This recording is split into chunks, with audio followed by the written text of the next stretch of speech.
A'udzubillahi minasyaitonirrajim. Bismillahirrahmanirrahim. Assalamualaikum warahmatullahi taala wabarakatuh. Alhamdulillahirabbil alamin wassalatu wassalamu ala asyrafil anbiya'i wal mursalin wa ala alihi wa sahbihi ajma'in. Al-Mahmud Allahu jalla jalaluhu wa musalla alaihi Muhammad wa alihi wal mad'ulahu al-bilad wa rijaluhu. Bismillahi abtadi wa bi kitabillahi ahtadi wa bi sunnati nabiyhi Muhammad sallallahu alaihi wasallam aqtadi. Bismillahi tawakkalna 'ala Allah. La haula wa la quwata illa billah. Asyhadu an la ilaha illallah wa asyhadu anna Muhammadar Rasulullah. Subhanallazi asra bi 'abdihi lailan minal masjidil haram ila masjidil aqsa allazi barakna haulahu linuriyahu min ayatina innahu huwas sami'un basir. Sadaqallahul azim. Jadi alhamdulillah, bersyukur kehadrat Allah Subhanahu wa taala kerana pada pagi yang penuh dengan keberkatan dan insya-Allah di Jumaat yang penuh dengan satu rahsia yang perlu kita gali daripada surah Al-Kahfi, dan juga ditambah pula dengan satu bulan yang barakah, satu bulan Rejab yang menjadi satu formula untuk Allah susunkan kita dalam takwim agama daripada perjalanan setahun kita berjalan, dan ini adalah satu pattern pengulangan untuk kita bertemu kembali dengan bulan Rejab. Dan insya-Allah pada hari ini keberkatan yang kita ambil daripada hari Jumaat untuk kita sama-sama mendalami lagi sains Ashabul Kahfi, dan seterusnya kita akan terus zoom kepada topik yang sangat-sangat menarik, dan insya-Allah dia akan jadi satu topik yang pastinya ramai yang menanti-nantikan, kerana Isra' dan Mi'raj adalah satu topik yang menjadi perbualan, perbincangan, perbahasan, perdebatan antara yang mengatakan dia adalah satu spiritual journey ataupun dia adalah satu physical journey, yang mana yang kita nak ambil dia sebagai satu ibrah. Sebagai umat di akhir zaman, perjalanan yang dah lebih daripada 1400 ke 1500 tahun yang lalu, kalau nak dibahaskan dari segi perjalanannya, dari segi metafiziknya, dari segi apa yang Nabi lalui, dia adalah sesuatu yang mustahil. Melainkan kita mengambil apa sahaja ibrah yang ada di dalam Al-Quran itu untuk kita kaji, gali, dalami, dan kita susun fakta-fakta yang Allah berikan, dan kita akan kembali merujuk kepada apa yang Allah sudah tetapkan. Di situlah kekuatan kita sebagai umat akhir zaman, menggunakan dalil yang khas yang Allah berikan, satu bentuk kitab sebagai panduan.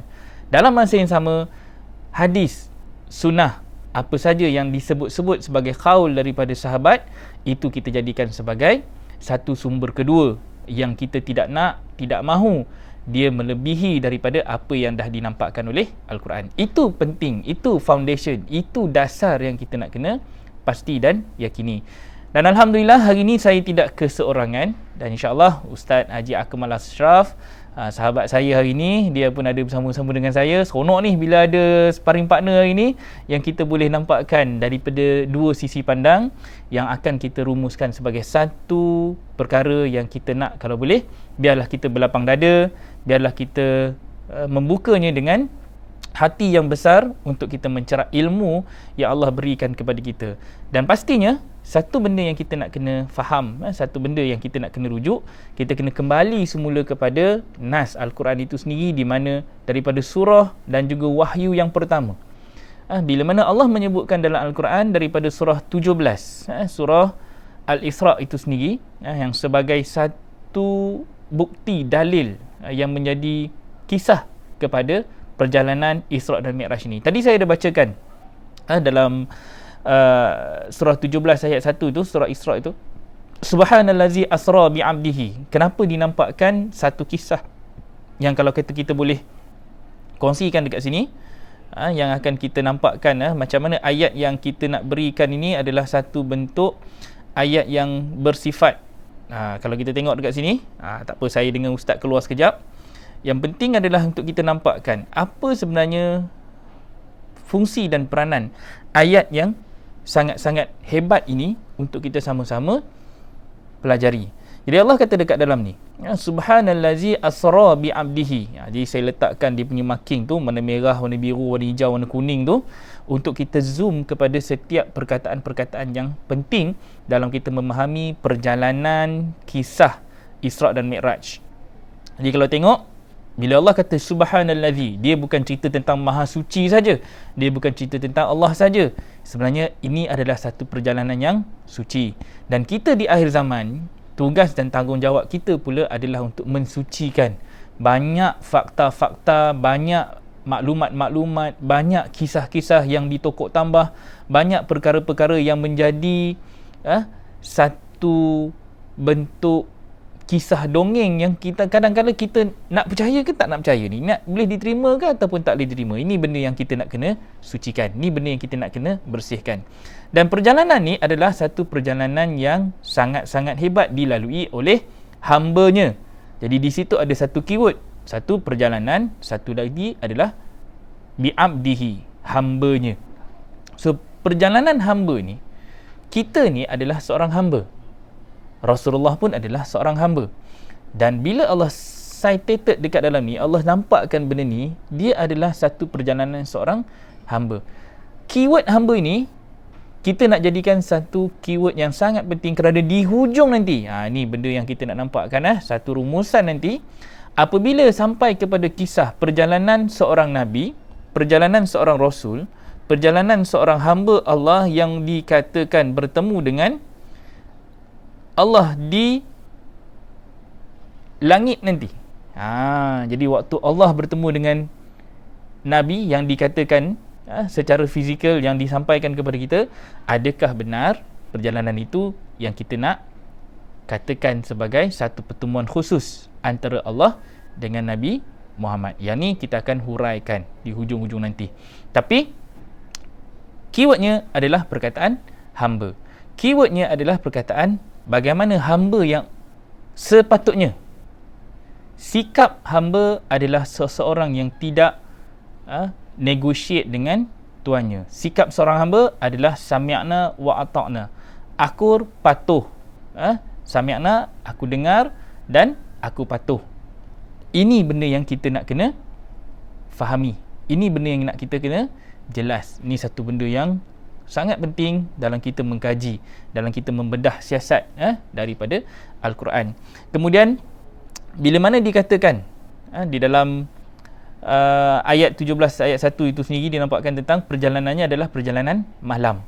Jadi kita kena faham apakah yang dimaksudkan dengan kondisi malam, apakah cerita tentang gelap, apakah cerita tentang fasa yang dinampakkan sebagai fasa malam.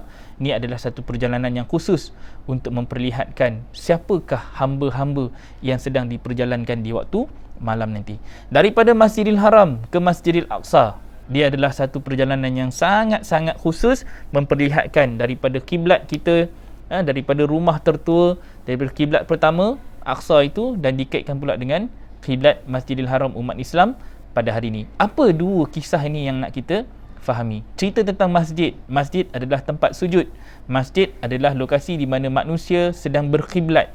So di sini adalah cerita tentang kiblat kita yang tertua. Kiblat kita yang paling jauh adalah kiblat yang ada di Masjidil Aqsa. Aqsa itu sendiri maksudnya adalah yang jauh. Jadi apa cerita tempat yang jauh ini? Tempat berkumpulnya rasul-rasul dan nabi-nabi terdahulu yang terpilih, yang menjadi satu tempat rujukan kepada Nabi Muhammad, dan kita sendiri adalah umat Islam di akhir zaman sedang merujuk ke tanah Arab yang menjadi kiblat umat Islam pada hari ini. Apa kisah-kisah nabi-nabi terdahulu? Kenapa dinampakkan perkumpulan nabi-nabi yang seramai-ramai itu menjadi orang yang bersama-sama dengan Nabi Muhammad berkumpul di Masjidil Aqsa, disolatkan pula sebagai imam oleh Nabi Muhammad SAW. Dia sendiri jadi penghulunya. Kenapa Nabi yang dipilih sebagai penghulu? Kenapa Ahmad ini adalah penghulu Rasul-Rasul terdahulu? Why? Ini yang diberikan satu darjat yang tinggi kepada Nabi Muhammad. So kita nak melihat, kita nak membaca tanda. Sebab tu ayat itu dikatakan barakna haulahu, yang diberkati sekelilingnya. Kalau kita haul itu adalah cerita tentang haul, sekeliling. Tapi haul ini maksudnya yang sangat luas. Haul itu adalah satu kadar. Haul itu adalah satu tempoh. Jadi kita nak kena membaca dia dengan skop yang lebih luas. Linuriyahu, agar kami perlihatkan, min ayatina, daripada tanda-tanda kami, daripada ayat-ayat kami. Siapa yang pernah pergi ke Baitul Maqdis, siapa yang pernah mengikuti vacation Al-Aqsa, pernah ikut trip kami ke Al-Aqsa, kami sudah pun nampakkan apa tanda-tanda yang kita nak kena baca di sana. Apa kepentingan untuk kita membaca sejarah? Apa tanda kita nak mengenal tanda-tanda makam yang ada di Al-Aqsa untuk kita kaitkan dengan peristiwa Isra' dan Mi'raj? Ini semua adalah satu benda yang sangat-sangat menarik untuk kita kupas. Dan hujungnya Allah tutup dengan innahu huwas sami'un basir. Sesungguhnya dia yang maha mendengar, maha melihat. So di sini Allah combinekan dua panca indera yang penting untuk kita sama-sama gunakan. Pendengaran dan juga penglihatan. Kenapa dua benda ini sangat-sangat penting? So kita banyak dengar. Kita dengar kisah ni daripada ustaz ini, kita dengar kisah ni daripada orang ni, kita tengok kisah ini daripada cerita ni, tengok YouTube, dengar apa semua bagai. Kita nak melihat bukti. Kita bukan sekadar nak mendengar, tetapi kita nak melihat buktinya. Dari mana bukti yang jelas itu? Dia pastinya datang daripada Al-Quran, daripada kebijaksanaan Al-Quran itu sendiri. Dan pastinya daripada dalam surah yang sama, dinukilkan kepada kita, Allah kata dalam Al-Quran, wala taqfu ma laysa laka bihi ilmun, daripada surah ayat 36, surah Al-Isra ayat 36, wala taqfu ma laysa laka bihi ilmun inna sam'a wal basara wal fuada kullu ulaika kana anhu mas'ula. Jadi Allah kata, dan jangan kamu ikuti sesuatu tanpa ilmu. Jadi keyword dekat dalam ayat 36 itu adalah jangan kamu ikuti sesuatu tanpa ilmu. Jadi pendengaran kita selama ini, kita duk dengar cerita, adakah kita betul-betul menyelidikinya dengan ilmu, atau kita hanya ikut-ikutan, sangka-sangkaan, andai-andaian. Dah dengar, terus grab, pegang. Tak ada pun kita nak mengkaji, tak ada pun kita nak menggali, tak ada pun inisiatif kita untuk merujuk balik Al-Quran, merujuk balik kitab, dan kita membedah siasat. Adakah benda ini satu bentuk yang kita sendiri faham ataupun kita tak faham, main ikut saja apa orang cakap. So ini adalah satu definisi yang sangat-sangat penting untuk kita sama-sama faham. Inna sam'a, sesungguhnya pendengaran, wal basara, penglihatan, wal fuada, dan juga hati, furqan kita yang akan menentukan adakah kita ini betul-betul memahami ayat-ayat Al-Quran ini, apa yang Allah berikan, kisah-kisah yang Nabi lalui itu, adakah kita hanya nak ambil dia sebagai satu kisah sahaja, atau kita ni nak mengambil tanggungjawab, mengambil satu amanah, mengambil satu sikap bahawa apa saja yang Allah nukilkan, firmankan di dalam Al-Quran adalah satu strategi, perintah yang wajib kita fahami dan mampu kita jelaskan. Ni satu benda yang sangat-sangat menarik untuk kita sama-sama kupas. Dan Alhamdulillah, pada pagi ini saya bersama-sama dengan Ustaz Akmal Ashraf, insya-Allah kita akan gunakan ruang yang ada ni, kita akan manfaatkan peluang yang ada. Kita tak nak, kalau boleh, saya tak naklah berseorangan dalam isu ni, biarlah saya bersama-sama dengan Ustaz. Kita akan berusaha untuk menyampaikan apa yang kita kena sama-sama kutip. So poin pertama, ni kita masuk kepada poin pertama pada hari ini. Adakah Isra' dan Mi'raj itu satu perjalanan fizikal atau rohani? Jadi di sini kita nak kena melihat skop. Daripada 17 ayat 1 tadi tu, dia menampakkan satu perjalanan seorang hamba, dia satu perintah. Kalau berlaku kepada Rasulullah, kalau perjalanan itu bermula daripada Masjidil Haram ke Masjidil Aqsa, sebelum sampai ke Masjidil Aqsa itu dikatakan Nabi singgah ke Madinah dahulu. Nabi singgah ke Yathrib dahulu. Daripada Yathrib kemudian Nabi singgah ke Gunung Mount Sinai, katanya pergi ke tempat di mana Nabi Musa mendapat wahyu. Kemudian pergi ke tempat Bethlehem di mana Nabi Isa dilahirkan. Ada buat solat tahiyatul masjid di situ. Kemudian sampai pula di Masjidil Aqsa, Nabi duduk bersama dengan nabi-nabi terdahulu dan Nabi bersolat. Dah solat dekat situ, barulah Nabi naik ke langit dan bertemu pula di setiap tingkatan langit, ada 7 lapis langit. Nabi bertemu dengan setiap nabi-nabi tertentu, sehinggalah Nabi bertemu dengan Allah untuk negosiasi 50 waktu solat yang diperintahkan sehingga menjadi 5 waktu. Ini perjalanan yang kita nak perhatikan. Dan bagaimana juga perjalanan ini untuk kita baca dengan menggunakan ayat Quran sebagai satu dalil yang khusus, yang bukti yang nyata, yang menampakkan apa yang kita faham selama ini adakah benar-benar satu perjalanan yang bersifat orang kata fizikal, atau ia hanyalah satu bersifat spiritual.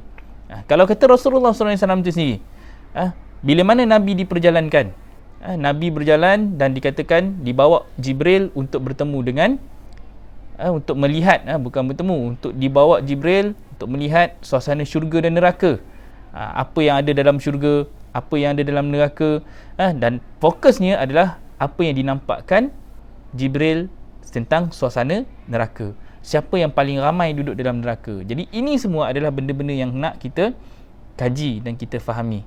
Adakah semua ini adalah satu bentuk kisah yang kita nak ambil secara fizikal atau secara rohani? Dan pastinya dia adalah satu perdebatan, dia adalah satu perbahasan. Bagi yang nak terima benda ni, boleh terima. Siapa yang tak nak percaya pun tak jadi satu masalah untuk kami dan untuk kita, kerana dia adalah satu bentuk pengkajian, satu bentuk akademik untuk kita sama-sama kaji dan gali. Apakah yang dimaksudkan dengan satu perjalanan yang dinamakan perjalanan malam? Kenapa dinampakkan perjalanan itu adalah perjalanan yang gelap, perjalanan yang malam? Kerana pastinya kita nak kena telusuri balik sejarah Rasulullah sallallahu alaihi wasallam sendiri. Okey. So saya bagi peluang dulu kepada Ustaz Akmal Ashraf untuk nampakkan sedikit sebanyak pengukuhan kepada apa yang nak kita sembang pada hari ini. Okey. Saya persilakan Ustaz. Test mic. Okay. Okey tak? Okay. Auzubillahi minasyaitonirrajim. Bismillahirrahmanirrahim. Assalamualaikum warahmatullahi wabarakatuh. Alhamdulillahirabbil alamin, wassalatu wassalamu ala asyrafil anbiya wal mursalin wa ala alihi wa sahbihi ajmain. Al-mahmud Allahu jalla jalaluhu wal musalla alaihi Muhammad wa aluhu wal mad'u lahu al-bilad wa rijaluhu. Bismillahi abtadi wa bi kitabillahi ahtadi wa bi sunnati nabiyhi Muhammad sallallahu alaihi wasallam aktadi. Bismillah tawakkalna 'ala Allah, la haula wala quwata illa billah. Asyhadu an la ilaha illallah wa asyhadu anna Muhammadar Rasulullah. Qala Allah Ta'ala, Bismillahirrahmanirrahim. Qul huwallahu ahad, Allahus samad, lam yalid wa lam yulad wa lam yakul lahu kufuwan ahad. Rabbi shrah li sadri wa yassir li amri wahlul 'uqdatam min lisani yafqahu qawli. Sadaqallahul azim. Terima kasih kepada sahabat saya Ustaz Syauqi di atas apa yang dikongsikan sebentar tadi.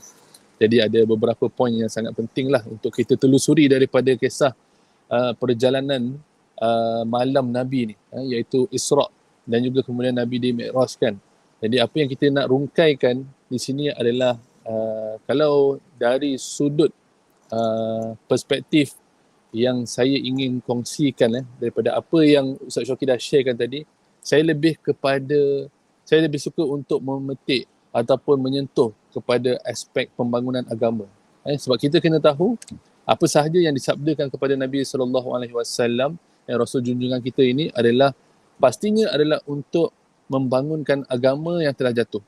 Okay, jadi kalau kita lihat dalam poin penting yang ada di layoutkan oleh Ustaz Syauqi, iaitu apakah pelajaran besar daripada kisah Isra' Mi'raj ini kepada kita umat di akhir zaman ini.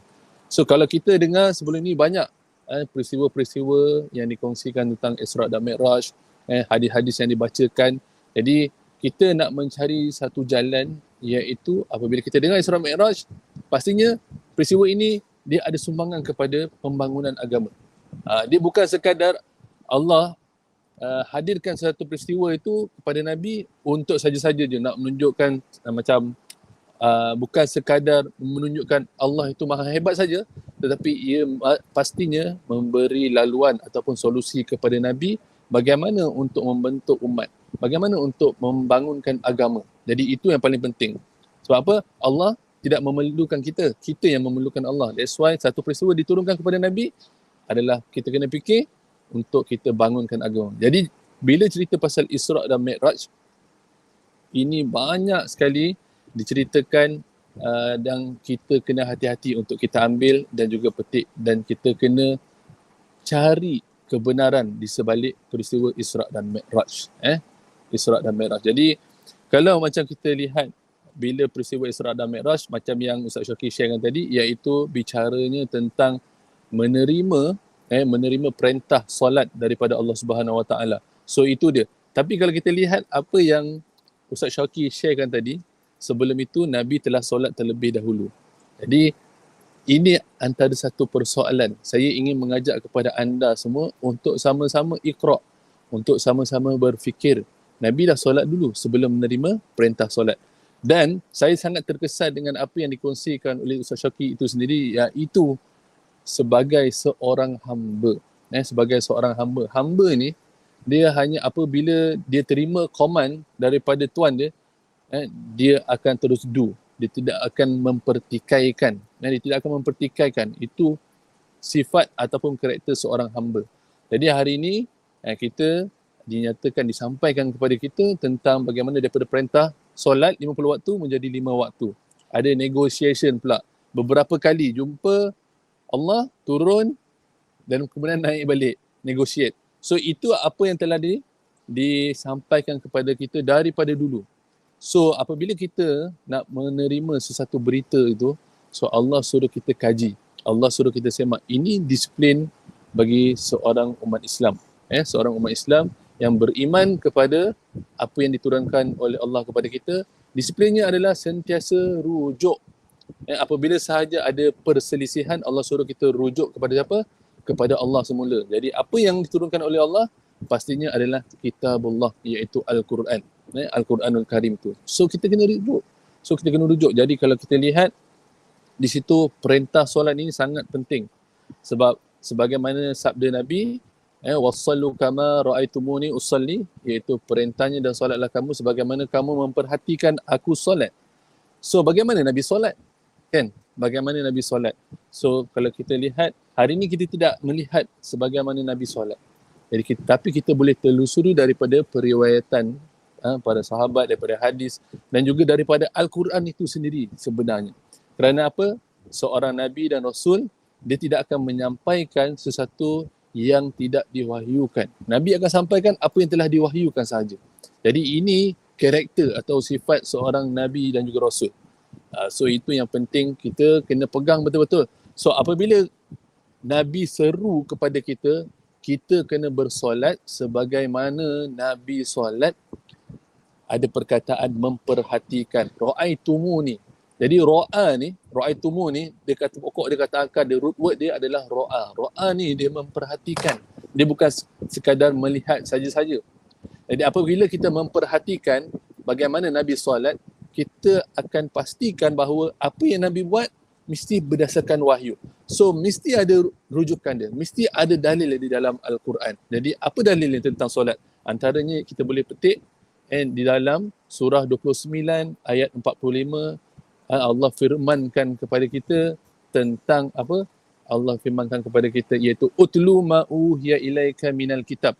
Iaitu Allah seru kepada kita untuk membaca apa yang telah diwahyukan di dalam kitab. That's why ini peranan sebagai orang Islam, kena baca apa yang telah diwahyukan. So kalau kita dengar ada satu hadis turun dibacakan kepada kita, so kita kena double check dengan Al-Quran juga. Sebab apa? Itu perintah daripada Allah. Utlu ma uhiya ilaika minal kitab wa aqimis solah, iaitu Allah perintahkan dan dirikanlah solat, dan kemudian inna salata tanha anil fahsya'i wal munkar, sesungguhnya solat itu mencegah perbuatan keji dan mungkar. Jadi solat tu apa? Macam mana Nabi solat? Nabi solatnya Nabi, dia mencegah perbuatan keji dan mungkar. Jadi apabila kita solat, di dalam ritual solat kita, adakah kita bawa segala ritual itu ke dalam diri kita? So hari ini kita sibuk bergaduh solat kita macam mana semua, tapi kita lupa memikirkan perkara asas ataupun perkara akar, iaitu apabila kita solat kita itu tidak dibawa ke dalam kehidupan seharian kita, kita tidak cegah perbuatan keji dan mungkar. Jadi ini yang Nabi suruh kita perhatikan. Jadi apa sahaja kerja amar ma'ruf nahi mungkar yang Nabi lakukan, itulah yang Nabi suruh kita bangunkan. Jadi inilah yang kita kena ambil pelajaran daripada peristiwa Isra' dan Mi'raj.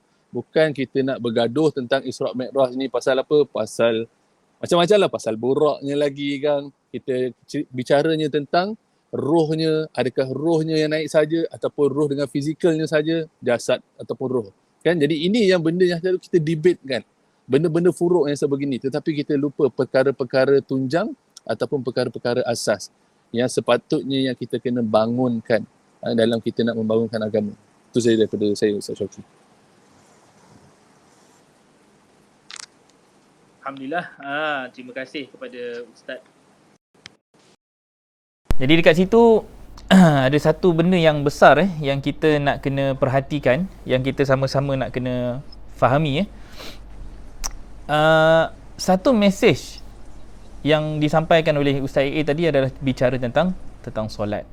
So kalau kata kita melihat peristiwa Isra' Mi'raj ini as a whole adalah satu program yang Nabi lalui untuk menerima ataupun mendapat satu arahan tentang pelaksanaan solat. Tapi sebelum Nabi pergi untuk menerima arahan tersebut, solat itu sendiri sudah pun berlaku. Even Nabi sendiri pun dikatakan ketika mana Nabi dapat saja Iqra', wahyu pertama itu sendiri, sebenarnya dalam surah Iqra' itu, dalam surah 96, surah Al-Alaq itu sendiri pun Allah sudah tanya, bagaimana pendapat kamu tentang orang yang menghalang Nabi solat. Dia ada satu cerita yang ada khusus dalam ayat tersebut. Dan Nabi sendiri pun dah pun mengerjakan satu perintah solat. Nabi kalau tengok daripada surah 29 tadi, surah Al-Ankabut ayat 45 tadi tu, intipati solat itu sendiri adalah inna salata tanha anil fahsya'i wal munkar. So apa yang Nabi nak laksanakan adalah satu perintah mencegah keji dan mungkar, satu solat yang untuk meninggi dan mengangkat dasar agama. Jadi Nabi selama 13 tahun di Mekah, itulah perjuangan yang Nabi bina. Tapi bila mana Nabi bergerak daripada Masjidil Haram ke Masjidil Aqsa, perjalanan itu sendiri adalah perjalanan yang Nabi pergi untuk mengutip apakah strategi-strategi agama yang pernah dilalui oleh semua Nabi-Nabi terdahulu daripada Adam sampailah kepada Nabi Isa alaihi salam. Itu perjalanan 24 Rasul. Kalau campur dengan Nabi, ia adalah perjalanan 25 Rasul. Nabi Muhammad yang datang sebagai junior, yang ni Nabi Ahmad ni Nabi terakhir. Bagaimana Nabi terakhir ini boleh diangkat statusnya? Bagaimana Nabi terakhir ini diangkat martabatnya? Diangkat dirinya sebagai seorang yang mampu untuk menjadi pemimpin Nabi-Nabi yang lain. Baginda diangkat sebagai penghulu kepada para Nabi. Why benda ini jadi? Kerana Nabi adalah orang yang terakhir yang mendapat risalah yang melengkapkan risalah Nabi-Nabi yang sebelum baginda. Dan inilah misi yang Nabi bawa untuk menjadikan Al-Quran itu sebagai pelengkap kepada kisah dan juga semua strategi agama yang dah pun dibawa oleh Nabi-Nabi terdahulu. Macam mana Adam sampailah kepada Nuh, Ibrahim, Musa, Isa. Semua Nabi-Nabi ini membawa pelbagai sunnah, pattern dakwah yang mereka usahakan untuk membangunkan agama. Sampai kepada Rasulullah SAW, Nabi dia melihat strategi Nabi-Nabi terdahulu. Baginda melihat bagaimana umat-umat mereka reject, bagaimana strategi yang kena dengan kaedah yang digunakan, siasah, uslub dakwah, bagaimana penolakan daripada keluarga, penolakan daripada umat, daripada kaum kerabat, daripada semua sahabat-sahabat. Begitu juga dengan pengikut-pengikut. Ada pengikut yang menyokong, ada pengikut yang tak menyokong. Bagaimana strategi solat yang nak dibawa dalam urusan mencegah keji dan mungkar itu, Nabi nak kena strategizekan. Dan Nabi adalah orang terakhir yang lebih mengetahui. Sama juga macam kita pada hari ini. Ni yang kita nak lihat dari sudut zaman. Kita hari ini, kita mendapat satu kitab rujukan yang paling tua, iaitu Al-Quran. Yang sangat-sangat hebat kalau kita faham apa isi kandungan yang ada di dalam Al-Quran. Stigma masyarakat kita pada hari ini, dapat Quran, dia tak faham. Ini masalah kita ni. Kita ini dapat Al-Quran, kita ada satu persepsi. Persepsi kita adalah baca Quran kerana pahala. Dapat Quran, nak cari pahala. Dapat Quran bukan kerana nakkan ilmunya. Dapat Quran bukan kerana nak melaksanakan perintah Quran. Dapat Quran ni kita kalut nak membaca. Kalau nak faham pahalanya, kalau nak dapatkan apa yang ganjaran yang Allah nak bagi kat kita, nak selamatkan kita daripada siksa kubur, nak amalkan untuk jadi kaya, nak dapatkan ini, nak dapatkan itu, ini foundation yang ada dalam kepala kita since daripada nenek moyang kita. Berbanding dengan musuh-musuh agama kita, baik Yahudi, Nasrani, even yang terkini, yang terdekat dengan kita, Snok Agronji yang selalu kita duk bicarakan dalam bicara maqasid ni, yang duk kita sembang, dan musuh-musuh Islam yang lain. Kalau kita cerita tentang siapa yang, kalau kata musuh-musuh, kalau kata orang-orang yang datang dengan misi penjajahan ini, mereka tidak datang dengan tangan yang kosong. Mereka datang dengan ada background study tentang Islam. Kerana Snok tu, dia dah baca dah Al-Quran. Dia dah kenal dah kita ni luar dan dalam. Dia dah tahu dah sampai dia mengeluarkan satu rumusan bahawasanya kitab ini, wahyu ini, sudah tidak ada orang yang nak menguruskannya. Sampai macam tu sekali. Dan kenapa mereka nampak begini? Kerana mereka mengkaji sejarah. Dan itu juga satu benda yang kita nak kena gunakan. Kita mendapat Al-Quran, kita melihat semua teks itu sebagai satu foundation untuk kita merujuk, sebagai study untuk kita melihat apa sebenarnya misi yang kita kena tahu, kita kena jelas. Nabi dapat saja misi ini berperingkat-peringkat. Rasulullah, dia melalui perjalanan yang panjang, 23 tahun untuk melengkapkan misi penurunan wahyu itu. Dan pastinya Nabi akan bergerak seiring dengan kisah-kisah yang diceritakan di dalam Al-Quran.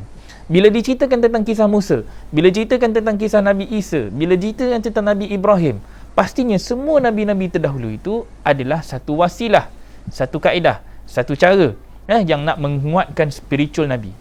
Nabi mesti dapat satu formula bagaimana nak membangunkan agama, bagaimana nak melaksanakan perintah agama, bagaimana nak memastikan agama ini selari dengan apa yang dibawa oleh Nabi-Nabi terdahulu. So Adam sampai fasanya diturunkan kepada Nabi yang seterusnya, sampai kepada Nabi yang lain ni, apa yang mereka bawa nak dikongsikan balik kepada Nabi Muhammad, nak disilahkan balik kepada Nabi Ahmad. Nabi Ahmad dapat, dan dia pula kaji macam mana di zaman dia, di fasa dia, Al-Quran ini sebagai petunjuk untuk menegakkan agama. Dan perintah solat itu adalah untuk memastikan Nabi menggunakan Al-Quran itu sebagai hujah. Siasahnya adalah untuk sampaikan apa yang kita nak kena bawa sebagai amar ma'ruf nahi mungkar. Itu perintah solat yang kita nak kena faham. Itu perintah solat yang kita nak kena laksanakan secara aktual untuk kita bawa misi ini dalam proses menegakkan agama. Kerana perjalanan syurga dan neraka itu, neraka yang kita lihat, neraka yang kita nampak adalah satu situasi di mana umat sudah jauh daripada kefahaman. Umat sudah tidak nampak bagaimana nak membawa Islam, nak membawa agama ini kepada peringkat yang sebenar, kepada satu misi yang jelas. Jadi kita duduk dalam kegelapan, kita duduk dalam keadaan kita tak tahu apa misi kita sebenarnya. So fokus solat tu adalah untuk kita tahu misi. Kalau kata solat hari ni kita kena ulang Al-Fatihah tu 17 kali sehari. 17 kali sehari tu kita kata Maliki Yaumiddin. Hari ni kita kata Allah itu apa? Allah itu raja. Sekarang kita kata raja. Kalau kata hari ni pergi Jumaat, solat Jumaat contohnya lah kan. Kalau itu kita pergi solat Jumaat ramai-ramai berjemaah, pergi sembahyang Jumaat kan. Sekarang ni kita kata Allah itu besar, Allah tu yang kita agung-agungkan. Habis saja sembahyang Jumaat, terus keluar pergi dekat nombor ekor dengan pakai helmetnya, dengan pakai baju Melayunya apa semua tu, tutup visor sikit, ni Melayu Islam ni, pergi beli nombor ekor. Jadi waktu ketika itu Allah sudah tidak dibesarkan, Allah sudah tidak diagungkan, Allah sudah tidak menjadi raja. Rajanya Allah itu hanya ketika kita melaksanakan ritual solatnya. Tetapi apabila keluar daripada solat yang sebenar, kita sudah pun menjadikan Allah itu sebagai yang terakhir. Kita tak besarkan Allah, kita dah memperkecil-kecilkan perintah Allah. Even judi pun kita boleh buat.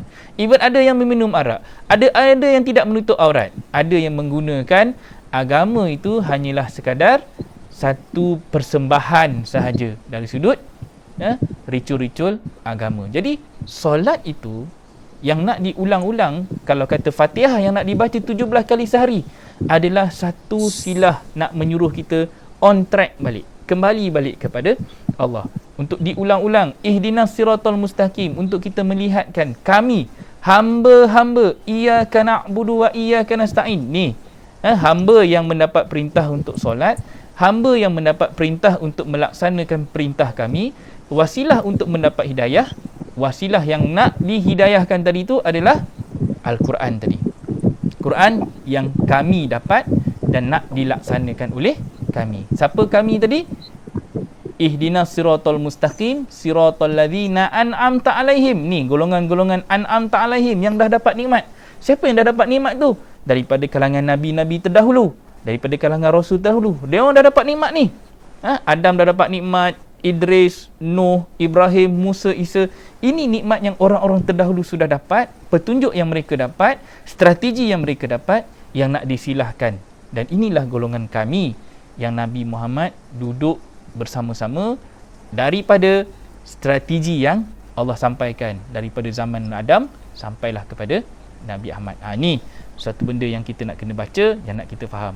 So saya ulang, stigma kita sebagai orang Islam, dapat Quran di akhir zaman, kita tidak membaca dengan perspektif agama yang nak menegakkan agama, tetapi kita hanya melihat dari segi persepsi pahala. Itu benda yang kita nak kena buang.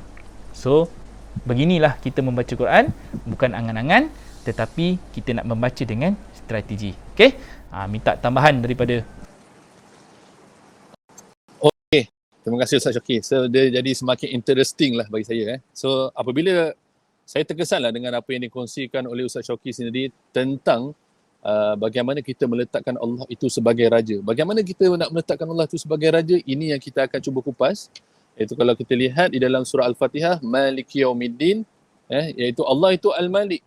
Yaum tu ya hari, din itu adalah sistem ataupun agama. Bagaimana setiap hari kita hidup, kita bernafas saja kita meletakkan Allah itu sebagai raja, sebagai penguasa bagi kita. Okay, jadi kita kalau cerita bicara tentang raja ni, kita akan mendahulukan apa yang dititahkan oleh raja, betul? So sebagaimana raja, itulah dia sepatutnya yang kita patut buat ataupun akhlak kita kepada Allah.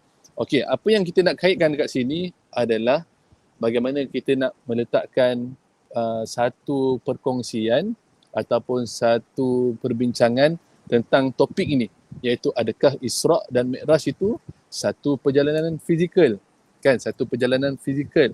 Adakah antara contoh yang paling kita boleh, bukan contoh lah, antara satu topik yang kita nak kupas adalah adakah Rasulullah itu melihat Allah, contohnya secara fizikal. Jadi ini yang selalu digembar-gemburkan. Ini adalah topik hangat yang selalu didebatkan, didebatkan, yang dibincangkan setiap masa. Kalau kita lihat, ini adalah topik hangat lah ceritanya. Tapi apa yang kita nak ajak kepada antum semua, bagaimana kita nak meletakkan Allah itu sebagai raja, ini disiplin dia. Kalau kita lihat di dalam surah 42 ayat 51. Surah 42 ayat 51, Allah firmankan dengan jelas, iaitu wa ma kana li basyarin, iaitu dan tidak ada bagi manusia, dan tidak ada bagi manusia bahawa yukallimahu, bahawa berkata dengannya Allah, illa kecuali wahyu, kecuali wahyan itu wahyu. So wahyu, dan kemudian au min wara'a, ini bermaksud atau dari belakang, hijab.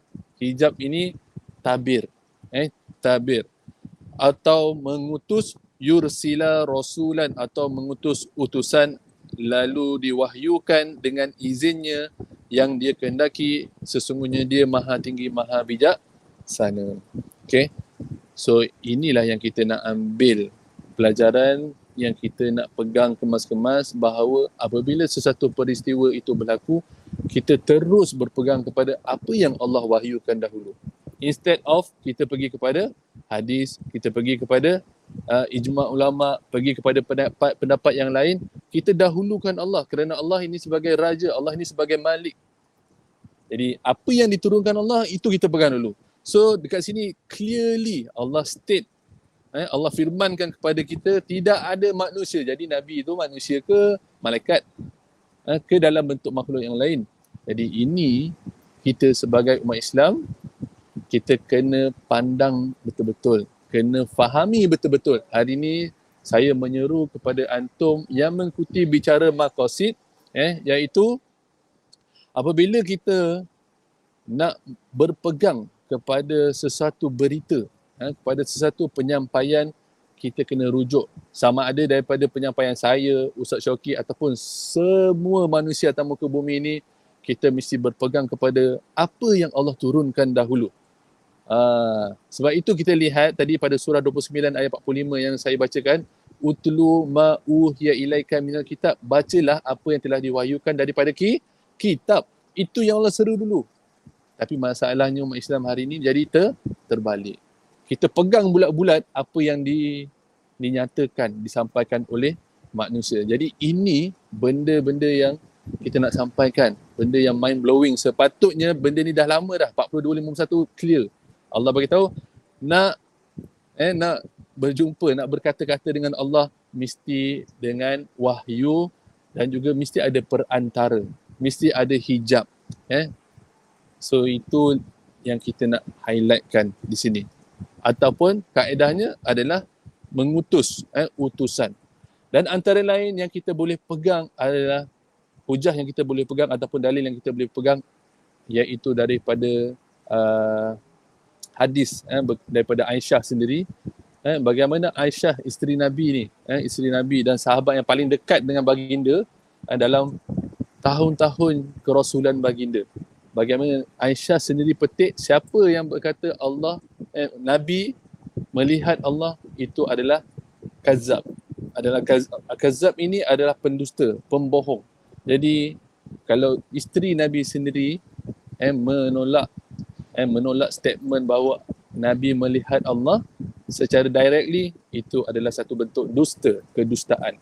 Boleh study. That's why kalau kita lihat, kita buka dalil surah 42-51 ini, saya nak menyuruh kepada pembaca ataupun followers bicara maqasid bahawa hari ini kita kena bermulalah disiplinnya, iaitu buka Al-Quran, kaji Al-Quran.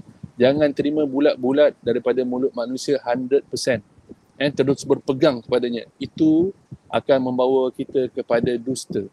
Kita akan mengikuti sesuatu persangkaan yang Allah firmankan di dalam surah 6 ayat 116. Wa in tuti' aktsara man fil ardi yudilluka an sabilillah in yattabi'una illa dhann wa in hum illa yakhrusun. Okey? Iaitu dan jika kamu mengikuti kebanyakan manusia di atas muka bumi ini, nescaya mereka akan menyesatkan kamu daripada jalan Allah.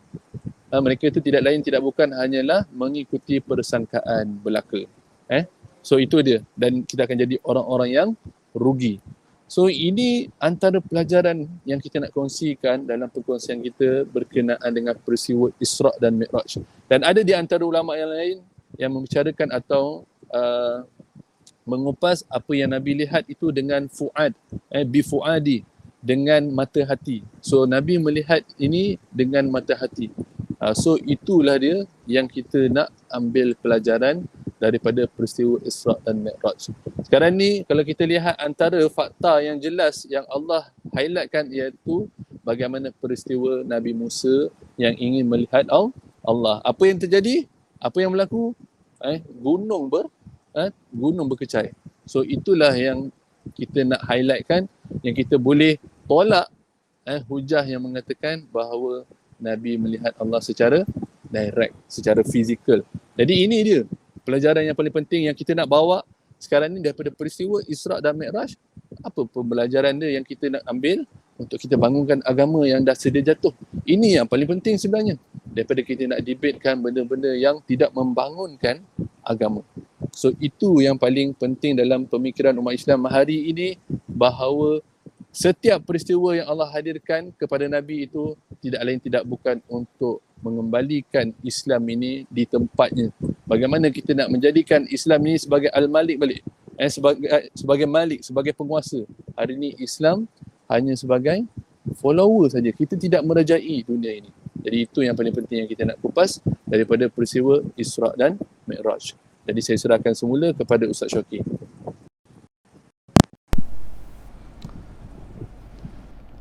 Okey, alhamdulillah. Terima kasih Ustaz. So kalau kita tengok pada ayat tadi kalau kita tengok kepada perkongsian yang diberikan daripada ayat yang sangat-sangat cantik, sangat-sangat menarik. Kalau kata tadi Allah berfirman dalam Quran itu, wa ma kana li basyarin.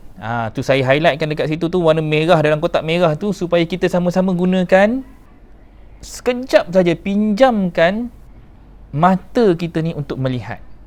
Selain menggunakan telinga untuk mendengar, kita gunakan mata kita untuk melihat wahyu yang Allah sedang berbicara dengan kita. Ni Allah tengah berbicara dengan kita, dan Allah sedang bercakap dengan kita satu fakta yang kalaulah kata kita ni mengambil apa saja dalil-dalil yang selain daripada Quran untuk menguatkan hujah kita mengatakan Nabi bertemu dengan Allah, tetapi Allah sendiri menjawab dalam Quran ini daripada surah Asy-Syu'ara surah 42 ayat 51. Allah kata, wa ma kana li basyarin ayyukallimahullah.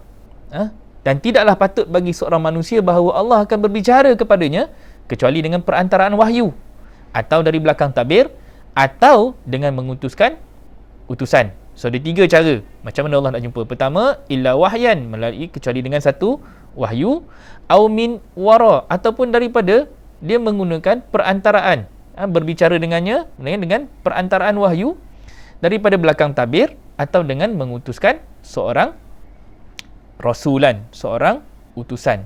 So 3 kategori yang Allah gunakan adalah untuk menampakkan kepada kita satu cara untuk kita menilai semula. Nabi Musa alaihi salam, baginda sendiri pernah berusaha untuk bertemu dengan Allah. Antara permintaan dan doa daripada Nabi Musa adalah untuk bertemu dengan Allah.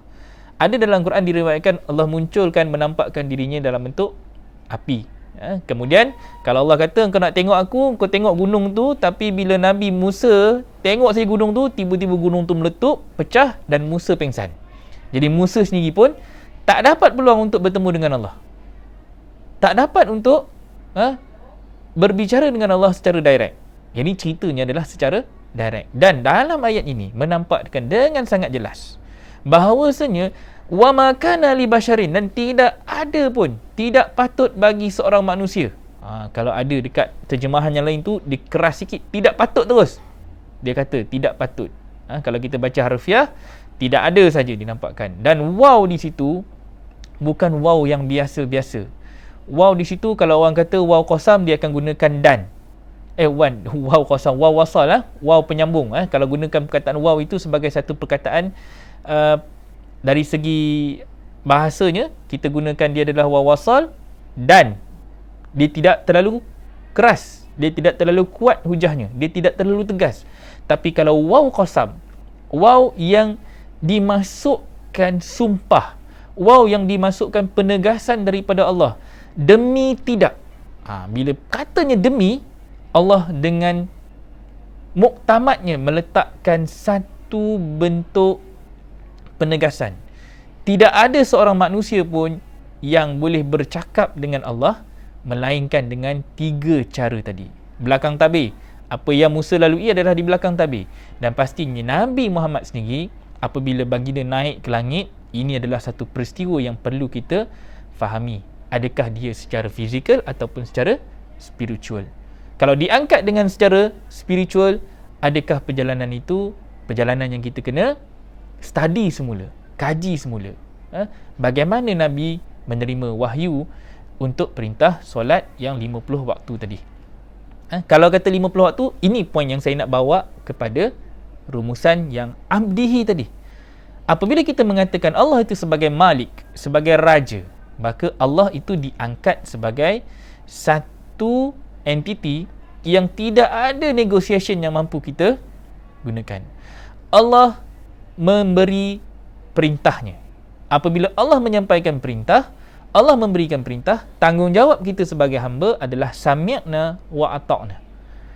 Mematuhi tanpa dakwa-dakwi. Menerima tanpa alasan. Tanpa memberi tangguh. Kita dapat saja sami'na wa ata'na. Itu bicara Rasul. Itu bicara seorang pembawa risalah. Untuk Nabi, dia mendapat kabar berita, tapi untuk seorang Rasul, dia yang nak membawa risalah ini, dia akan menerima dengan sami'na wa ata'na. Itulah cerita Nabi Muhammad abduhu wa rasuluh. Dia adalah seorang hamba, abdi, yang mengabdikan diri, wa rasuluh, dan tanggungjawab dia adalah untuk menyampaikan risalah ini. 50 kata Allah, 50 lah yang Nabi akan sampaikan.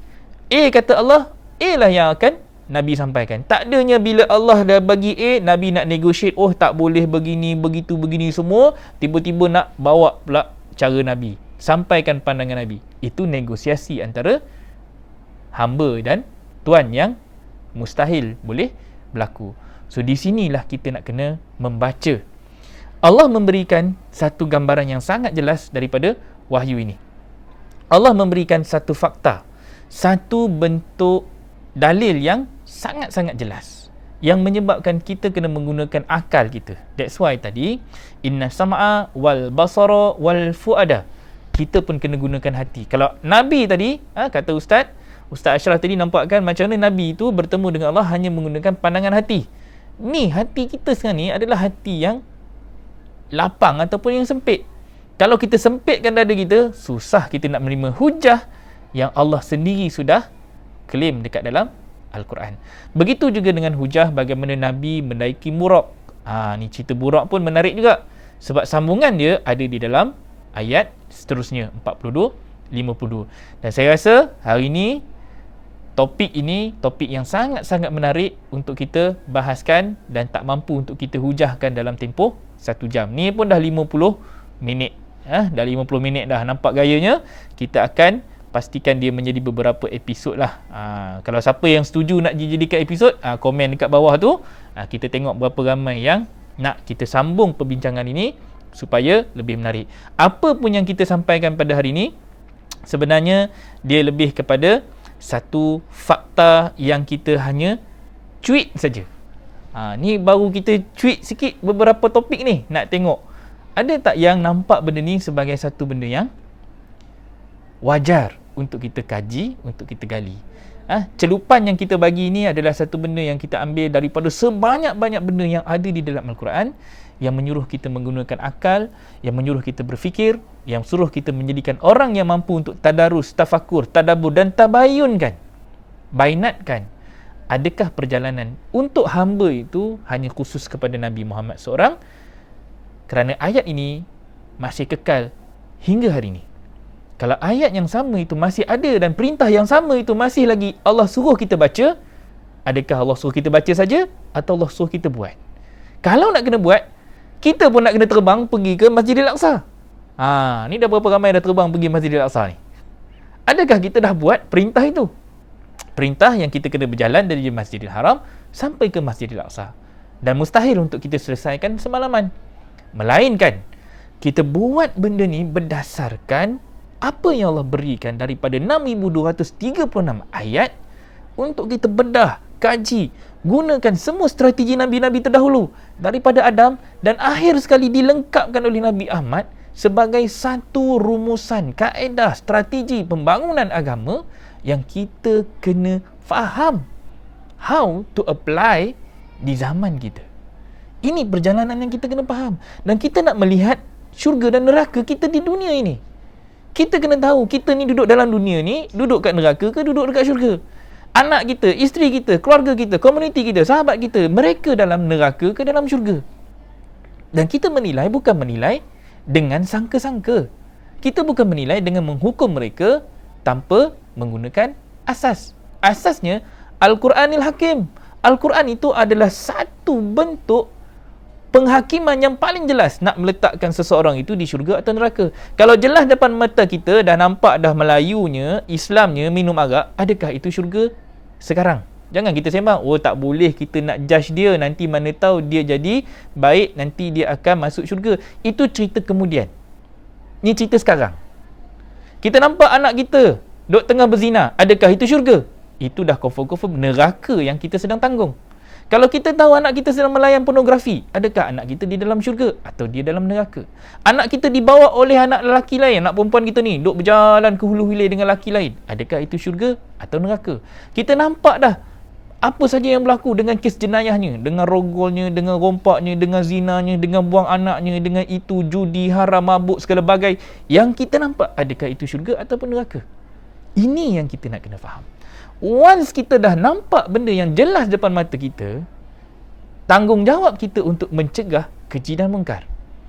Ini amanah yang kita kena bawa. Inilah tugas kita sebagai hamba yang nak menegakkan balik sistem Allah.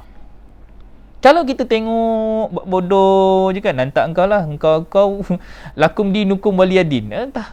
Itu bukan nak menegakkan agama. Salah kita pula dalam membiarkan manusia dalam keadaan jahil.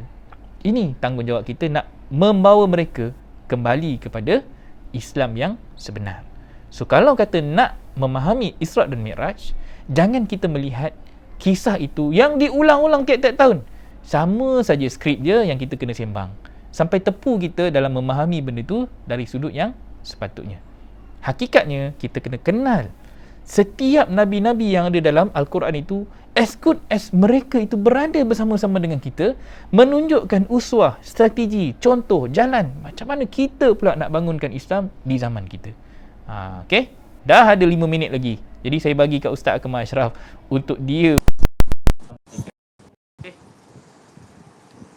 Okay, terima kasih Ustaz Syoki. Last but not least lah daripada saya, iaitu saya sukalah berpegang kepada apa yang telah Nabi dapat.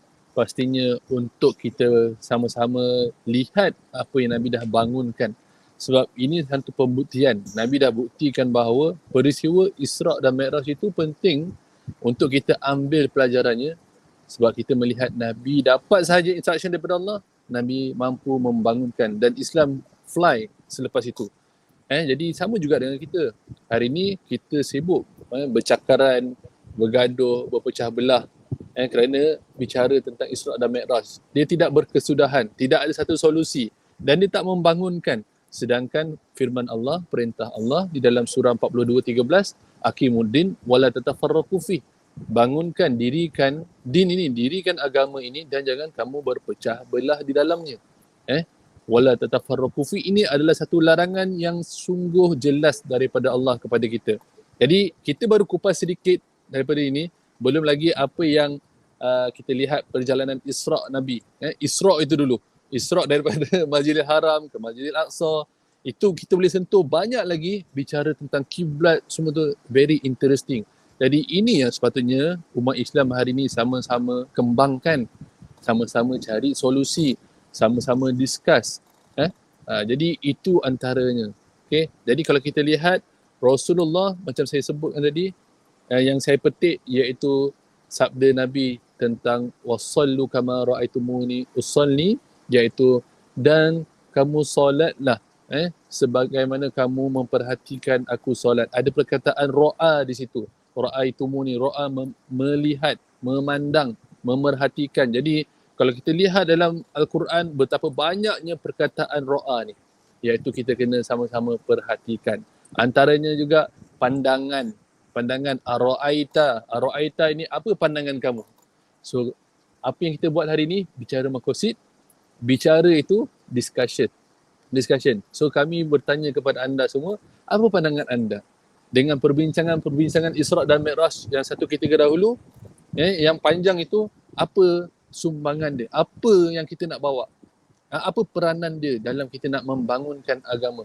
Adakah kita berdebat untuk menunjukkan kita lebih handal ataupun kita nak mencari solusi daripada peristiwa Isra' dan Mi'raj ini untuk kita bangunkan agama, untuk kita lihat anak dan isteri kita kat rumah tu kan, adakah mereka sudah membangunkan agama ataupun tanda-tanda yang Nabi lihat dalam peristiwa Isra' dan Mi'raj itu berlaku dalam ahli keluarga kita. Apa itu tanda-tanda itu? So kena study, kena kaji dah. So antaranya sebagaimana dalam bicara maqasid ini yang saya suka sentuh ialah selalu kita keluarkan petikan-petikan ayat-ayat Al-Quran supaya sama-sama kita perhatikan ayat itu seketul demi seketul. Kita nak menunjukkan pendidikan Islam yang paling utama antum yang mendengar, antum yang melihat ini kena yakin, kena lihat dulu baru boleh yakin. Kena lihat dulu baru boleh yakin. Itulah kita sebut sebagai ainul yakin, dalam kita nak memahami perintah-perintah Allah, nak memahami mesej Allah di dalam Al-Quran, supaya apa? Supaya kita tidak mengikuti dengan sangka-sangka, supaya kita tidak berangan-rangan. Sebab Allah bagi satu perintah untuk kita laksanakan, untuk kita bangunkan. Kalau kita berangan je, apa yang kita nak bangunkan? Dia tidak ada dasar yang jelas. Itu saja Ustaz Syokri. Terima kasih Ustaz. Hari ini kita buka satu buku baru. Kita nak perlihatkan satu definisi Isra' dan Mi'raj yang boleh membangunkan jiwa kita. Tahu, kita bukan nak jadi orang yang sama. Setiap tahun kita ulang, tunggu bulan Rejab, kemudian kita akan bincangkan Isra' dan Mi'raj, tapi kita tak ada strategi pun. Macam mana kita nak buat benda yang sama? Padahal once dapat saja strategi ni, dia jadi satu tanggungjawab dan amanah kepada kita pula. Apa kita punya next action towards untuk memastikan bicara solat itu dilaksanakan dengan kafah. Kalau kata Nabi dapat 50 waktu, Nabi dapat 5 waktu, so what? Solatnya kita buat ke tidak? Yang tu yang kita nak kena tanya. Duk sembang, duk gaduh 50 kejap, 5 kejap, 5. Tapi kita sendiri tak faham solat itu apa yang kita nak kena buat dengan perintah itu. Nabi dah buat, ni kita ni. Di akhir zaman ni, kita ni duduk saja ke Nabi yang buat kerja ataupun kita yang kena buat kerja? So kalau kita masih lagi orang yang sama, masih lagi tidak mengerjakan solat tadi tu, ni mengerjakan perintah solat. Kalau kata kita tak buat apa yang Allah perintahkan dalam Quran, jadi kita ni masih lalok, masih lena, masih tidur. Jadi umat yang sedang diselimuti dengan agenda musuh jahiliah moden yang mereka dah berjaya jadikan kita sebagai umat yang tidur, duk mimpi lagi. So kita kena bangkit, bangunlah di malam hari ini untuk kita buat apa? Untuk kita berjalan, melihat bagaimana kegelapan hari ini menyebabkan kita jadi umat yang lalai, jadi umat yang leka. Dan di waktu malam inilah kita dapat lihat bagaimana manusia sedang lena, ditidurkan dengan segala macam nikmat duniawi yang dajjal dan juga semua tentera-tenteranya dah berjaya menyebabkan kita leka. So tanggungjawab kami adalah menyampaikan dan bukan sekadar menyuruh kita telan bulat-bulat. Itu yang Ustaz Akmal kata tadi. Kita ni nak suruh kita gunakan akal, berfikir di mana kita pada hari ni.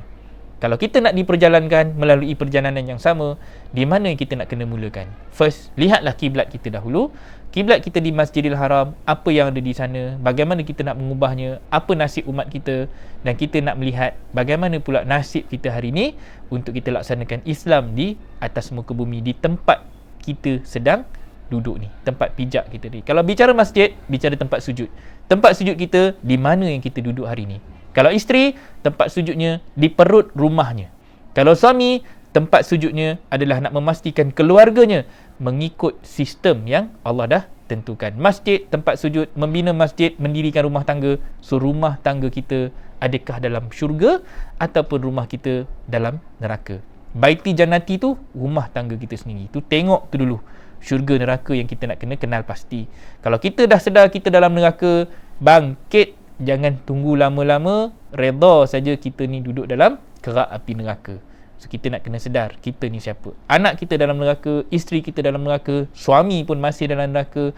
Apa neraka yang kita nak kena kenal pasti? Neraka dalam dunia ni, neraka dalam diri kita.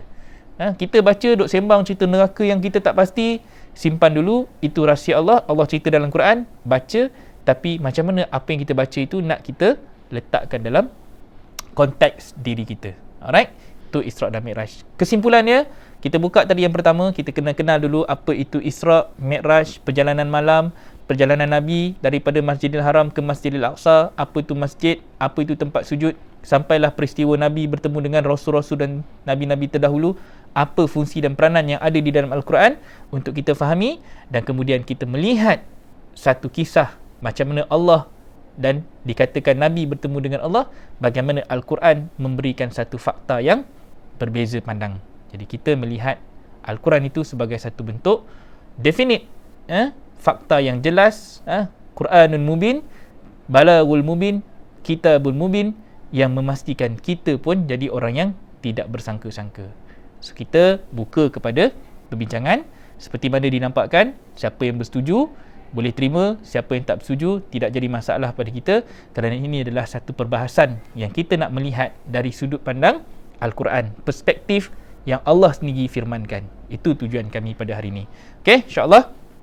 Sebelum saya tutup majlis pada hari ini, sempena hari Jumaat seperti biasa, di sinilah ruang untuk kita menjadikannya sebagai ruang untuk bersedekah, siddiqkan apa ilmu yang kita dapat pada hari ini. Jika hari ini anda menerima ilmu yang sangat-sangat hebat, sangat-sangat besar, cuba nilaikan berapakah yang kita mampu untuk sedekahkan sebagai satu ruang pendidikan untuk kita salurkan kepada pembangunan agama kita. InsyaAllah ada di situ ruang untuk kita pergi ke arah kempen Projek Pelangi. Dan minggu depan insyaAllah, jika tidak ada aral, saya, Ustaz AA, Tuan Haji Saifunang bersama dengan kru Projek Pelangi, kita akan bergerak ke utara dalam siri untuk kita menyampaikan bantuan Projek Pelangi.